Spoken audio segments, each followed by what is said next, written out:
Hi everyone, Poe here with another devlog.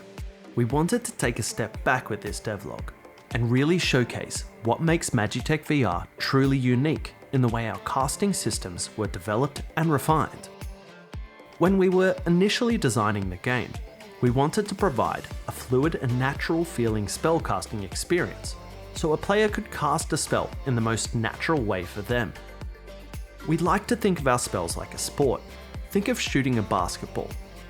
There is no one perfect motion to shoot the ball, and everyone will have their own style based on their body type and what feels comfortable to them. So in Magitek, we try to define spellcasting not with direct hard-coded gestures, but with something we call physics profiles.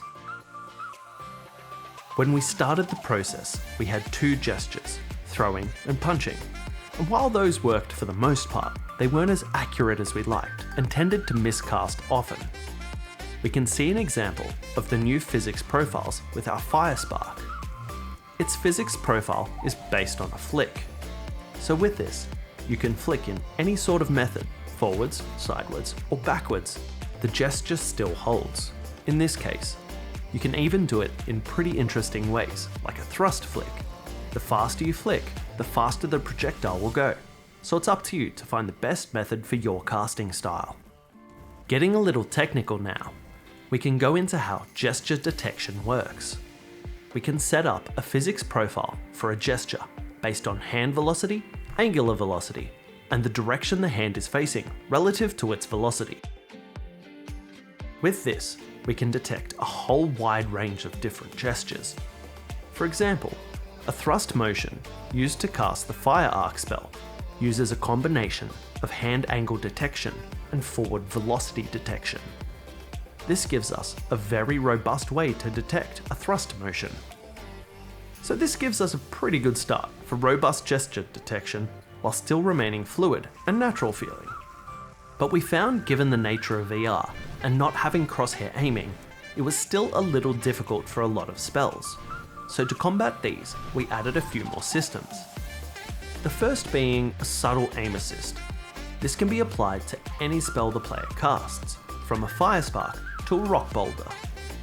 We can really tune the desired effect so that expected hits land as the player expects them to. You can see this here, how the assist on the spark is much stronger than on the boulder.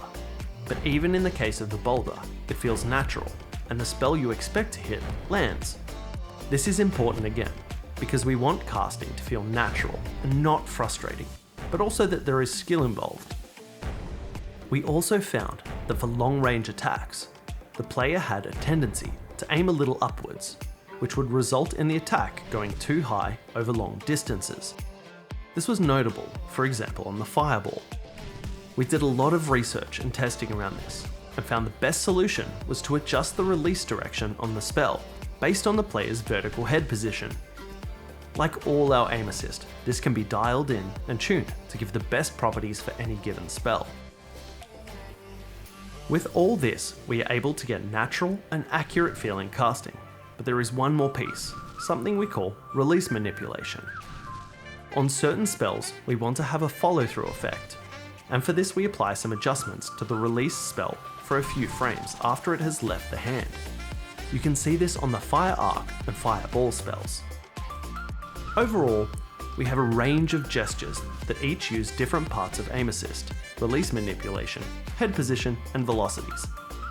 Flick, chop, thrust, punch, slash, throw, and many more make up the core of our gesture system, and as we get more feedback from the community, we will continue to refine what we have to make the game better. If you have any ideas for cool gestures, put it in the comments below, and we'll see if we can put it in a new spell. That's it for this devlog. Make sure to join us over on Discord, as we're chatting with the community constantly.